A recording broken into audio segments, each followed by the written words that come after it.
ಸ್ಫೋಟಕ ದಾಂಡಿಗನ ಕ್ರಿಕೆಟ್ ಜೀವನ ಅಂತ್ಯ. ಕ್ರಿಕೆಟ್ ಆಡಿದ್ದು ಕೇವಲ 9 ವರ್ಷ ಮಾತ್ರ. ಸಿಕ್ಸರ್ ದಾಖಲೆಗಳ ಪುಟದಲ್ಲಿ ಪೂರನ್. 5 ಅಡಿ ಎತ್ತರ, 120 ಮೀಟರ್ ಸಿಕ್ಸರ್. ಒಂದು ಕಾಲದಲ್ಲಿ ವೆಸ್ಟ್ ಇಂಡೀಸ್ ಟೀಮ್ ನೋಡಿದ್ರೆ ಮೈ ಜುಮ್ ಅಂತಿತ್ತು. ದೈತ್ಯಾಕಾರದ ದೇಹಗಳು, ಬ್ಯಾಟಿಂಗ್ನಲ್ಲಿ ಭುಜಬಲ ಪರಾಕ್ರಮ, 140ರಿಂದ 150 ಕಿಲೋಮೀಟರ್ ವೇಗದಲ್ಲಿ ಬರುತ್ತಿದ್ದ ಬಾಲ್ಗಳು. ಅಬ್ಬಾ, ಎದುರಾಳಿಗಳು ಎಷ್ಟೇ ಬಲಿಷ್ಠವಾಗಿದ್ರೂ ಇವರ ಮುಂದೆ ಏನೇನೂ ಅಲ್ಲ ಅನಿಸಿಬಿಡ್ತಿತ್ತು. ಇಂಥವರ ಸಾಲಿನಲ್ಲಿ ಇತ್ತೀಚಿನ ದಿನಗಳಲ್ಲಿ T20 ಮಾದರಿಯಲ್ಲಿ ಬಿಗ್ ಹಿಟ್ಟರ್, ಕ್ಲಾಸ್ ಹಿಟ್ಟರ್ ಎಂದು ಹೆಸರು ಮಾಡಿದ್ದ ಆಟಗಾರ ತನ್ನ 29ನೇ ವಯಸ್ಸಿನಲ್ಲಿಯೇ ಅಂತಾರಾಷ್ಟ್ರೀಯ ಕ್ರಿಕೆಟ್ಗೆ ನಿವೃತ್ತಿ ಘೋಷಿಸಿದ್ದಾರೆ. ಈತನ ಹೆಸರು ಗೊತ್ತಿಲ್ಲದ ಕ್ರಿಕೆಟ್ ಅಭಿಮಾನಿಗಳೇ ಇಲ್ಲ ಬಿಡಿ. ಈತ ಕ್ರಿಕೆಟ್ ಆಡಿದ್ದು ಕೇವಲ 9 ವರ್ಷ ಮಾತ್ರ. ಕೆಲವು ದಿಗ್ಗಜ ಬಿಗ್ ಹಿಟ್ಟರ್ ಹೆಸರುಗಳ ಸಾಲಿನಲ್ಲಿ ಈ ನಿಕೋಲಸ್ ಪೂರನ್ ಹೆಸರು ಕೂಡ ಸೇರುತ್ತೆ. ಹಾಗಾದ್ರೆ ಈತ ಇಷ್ಟು ಬೇಗ ಅಂತಾರಾಷ್ಟ್ರೀಯ ಕ್ರಿಕೆಟ್ಗೆ ನಿವೃತ್ತಿ ಘೋಷಿಸಿದ್ದಾದ್ರೂ ಯಾಕೆ? ಕ್ರಿಕೆಟ್ ಬಗ್ಗೆ ನಿಕೋಲಸ್ ಪೂರನ್ ಹೇಳಿದ್ದಾದ್ರೂ ಏನು? 9 ವರ್ಷದಲ್ಲಿ ಈತ ಮಾಡಿದ ಸಾಧನೆಗಳಾದ್ರೂ ಏನು ಅನ್ನೋದನ್ನ ಮುಂದೆ ಹೋಗ್ತಾ ನೋಡೋಣ ಬನ್ನಿ. ಚಿನ್ನಸ್ವಾಮಿಯಲ್ಲಿ ಚಿನ್ನದಂತಹ ಇನ್ನಿಂಗ್ಸ್. ಕ್ರಿಕೆಟ್ ಬಗ್ಗೆ ಏನಂದ್ರು ಗೊತ್ತಾ ಪೂರನ್? ಎಸ್, ವೆಸ್ಟ್ ಇಂಡೀಸ್ ತಂಡದ ಸ್ಫೋಟಕ ದಾಂಡಿಗ ನಿಕೋಲಸ್ ಪೂರನ್ ಅಂತಾರಾಷ್ಟ್ರೀಯ ಕ್ರಿಕೆಟ್ಗೆ ವಿದಾಯ ಹೇಳಿದ್ದಾರೆ. ಅದು ಕೂಡ ತಮ್ಮ 21ನೇ ವಯಸ್ಸಿನಲ್ಲಿ ಎಂಬುದು ಅಚ್ಚರಿಯ ವಿಷಯ. 2016ರಲ್ಲಿ ವಿಂಡೀಸ್ ಪರ ಅಂತಾರಾಷ್ಟ್ರೀಯ ಕೆರಿಯರ್ ಆರಂಭಿಸಿದ್ದ ಪೂರನ್ ಕೇವಲ 9 ವರ್ಷಗಳಲ್ಲೇ ಇಂಟರ್ನ್ಯಾಷನಲ್ ಕರಿಯರ್ ಅಂತ್ಯಗೊಳಿಸಿದ್ದಾರೆ. ಈ ಬಗ್ಗೆ ಸೋಷಿಯಲ್ ಮೀಡಿಯಾದಲ್ಲಿ ಪೋಸ್ಟ್ ಹಂಚಿಕೊಂಡಿರುವ ನಿಕೋಲಸ್ ಪೂರನ್, ಬಹಳ ಯೋಚಿಸಿದ ನಂತರ ನಾನು ಈ ಅಂತಾರಾಷ್ಟ್ರೀಯ ಕ್ರಿಕೆಟ್ನಿಂದ ನಿವೃತ್ತಿ ಹೊಂದಲು ನಿರ್ಧರಿಸಿದ್ದೇನೆ. ನಾನು ಪ್ರೀತಿಸುವ ಈ ಆಟ ನನಗೆ ತುಂಬಾ ನೀಡಿದೆ ಮತ್ತು ಮುಂದೆಯೂ ನೀಡುತ್ತದೆ. ಸಂತೋಷ, ಉದ್ದೇಶ, ಅನೇಕ ನೆನಪುಗಳು ಮತ್ತು ವೆಸ್ಟ್ ಇಂಡೀಸ್ ತಂಡದ ಪ್ರತಿನಿಧಿಸುವ ಅವಕಾಶ. ಮೆರೂನ್ ಜರ್ಸಿ ಧರಿಸುವುದು, ರಾಷ್ಟ್ರಗೀತೆಗೆ ನಿಲ್ಲುವುದು ಮತ್ತು ನೀವು ಪ್ರತಿ ಬಾರಿ ಮೈದಾನಕ್ಕೆ ಕಾಲಿಡುವಾಗ ಎಲ್ಲವನ್ನೂ ನೀಡುವುದು, ಇವುಗಳನ್ನು ಪದಗಳಲ್ಲಿ ಹೇಳುವುದು ಕಷ್ಟ ಎಂದು ಬರೆದುಕೊಂಡಿದ್ದಾರೆ.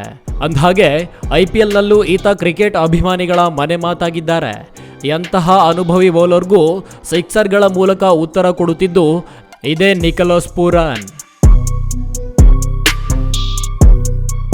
ಬೌಲರ್ಗಳ ಬೆವರು ಇಳಿಸುತ್ತಿದ್ದ ಬ್ಯಾಟ್ಸ್ಮನ್, ಸ್ಪಿನ್ನರ್ಗಳ ಪಾಲಿಗೆ ಸಿಂಹ ಸ್ವಪ್ನ. ಸ್ಪಿನ್ನರ್ಗಳು ಬಂದ್ರೆ ಮಾತ್ರ ಈತನ ಸ್ಟ್ರೈಕ್ ರೇಟ್ 300ರ ಗಡಿ ಮುಟ್ಟುತ್ತೆ.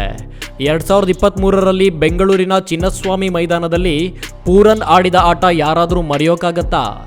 ಲಕ್ನೋ ತಂಡ ಸರಣಿ ವಿಕೆಟ್ ಕಳೆದುಕೊಂಡು ಪಂದ್ಯ ಸೋತೇ ಬಿಡ್ತು ಎನ್ನುವಷ್ಟರಲ್ಲಿ ಈ ನಿಕೋಲಸ್ ಪೂರನ್ ಇಡೀ ಚಿನ್ನಸ್ವಾಮಿ ಮೈದಾನವನ್ನು ಸುಮ್ಮನಾಗಿಸಿದ್ದ. ಅಲ್ಲಿ ಈತ ಆಡಿದ್ದು ಕೇವಲ 18 ಬಾಲ್ಗಳು ಅಷ್ಟೇ. ಬಾರಿಸಿದ್ದು ಬರೋಬ್ಬರಿ 63 ರನ್ಗಳು. ಬ್ಯಾಟ್ ಬೀಸುವ ಶೈಲಿಗೆ ಭಾರತದ ಕ್ರಿಕೆಟ್ ದಿಗ್ಗಜರು ಸಹ ಫಿದಾ ಆಗಿದ್ರು. 200ರ ಟಾರ್ಗೆಟ್ ಚೇಸ್ ಮಾಡುವಲ್ಲಿ ಪ್ರಮುಖ ಪಾತ್ರ ವಹಿಸಿದ್ದು ಇದೇ ನಿಕೋಲಸ್ ಪೂರನ್. ಟೆಸ್ಟ್ ಪಾದಾರ್ಪಣೆಗೂ ಮುನ್ನ ವಿದಾಯ. ವೆಸ್ಟ್ ಇಂಡೀಸ್ ತಂಡಕ್ಕೆ big loss. Nicholas Pooran West Indies ಪರ 16 ಏಕದಿನ ಪಂದ್ಯಗಳನ್ನಾಡಿದ್ದು ಈ ವೇಳೆ 39.66ರ ಸರಾಸರಿಯಲ್ಲಿ 1983 ರನ್ ಗಳಿಸಿದ್ದಾರೆ. ಇದರಲ್ಲಿ 3 ಶತಕಗಳು ಮತ್ತು 11 ಅರ್ಧ ಶತಕಗಳು ಸೇರಿವೆ. ಹಾಗೆಯೇ ವಿಂಡೀಸ್ ಪರ 106 T20 ಪಂದ್ಯಗಳಲ್ಲಿ ಬ್ಯಾಟ್ ಬೀಸಿದ ಪೂರನ್ ಒಟ್ಟು 2275 ರನ್ ಗಳಿಸಿದ್ದಾರೆ. ಈ ವೇಳೆ 13 ಅರ್ಧ ಶತಕಗಳನ್ನು ಬಾರಿಸಿದ್ದಾರೆ. ಏಕದಿನ ಹಾಗೂ T20 ಕ್ರಿಕೆಟ್ನಲ್ಲಿ ಸ್ಫೋಟಕ ದಾಂಡಿಗನಾಗಿ ಗುರುತಿಸಿಕೊಂಡಿದ್ದ ಪೂರನ್ ವೆಸ್ಟ್ ಇಂಡೀಸ್ ಪರ ಟೆಸ್ಟ್ ಪಂದ್ಯವಾಡುವ ಅವಕಾಶ ದೊರೆತಿರಲಿಲ್ಲ. ಈ ಅವಕಾಶಕ್ಕೂ ಮುನ್ನವೇ ಅವರು ಅಂತಾರಾಷ್ಟ್ರೀಯ ಕ್ರಿಕೆಟ್ಗೆ ವಿದಾಯ ಹೇಳಿದ್ದಾರೆ. IPL ಪಂದ್ಯ ಆಡ್ತಾರ ಪೂರನ್? ದೇಶೀಯ ಪಂದ್ಯಕ್ಕೆ ಅವರು ಲಭ್ಯ. ಇಲ್ಲಿ ಚಿಕ್ಕ ವಯಸ್ಸಿನಲ್ಲಿಯೇ ಕ್ರಿಕೆಟ್ ಕನಸು ಕಂಡ. ಈ ಆಟ ಕಲಿತು ನೀನು ಭಾರತಕ್ಕೆ ಹೋದರೆ ಅಲ್ಲಿ IPL ಪಂದ್ಯ ನಡೆಯುತ್ತೆ. ನಿನ್ನ ಮತ್ತು ನಿಮ್ಮ ಮನೆಯ ಆರ್ಥಿಕ ಪರಿಸ್ಥಿತಿಯು ಸುಧಾರಿಸುತ್ತೆ ಅಂತ ಈತನಿಗೆ ಕ್ರಿಕೆಟ್ ಕಲಿಸಿದ ಗುರುಗಳು ಹೇಳಿದ್ರು. ಇಲ್ಲಿ ಗುರುವಿನ ಮಾತನ್ನು ತಪ್ಪದ ಪೂರನ್ ಕ್ರಿಕೆಟ್ ಕಲಿತು ಇಂದು ಭಾರತದ IPL ಪಂದ್ಯದಲ್ಲಿ ಮಿಂಚಿದ್ದಾರೆ.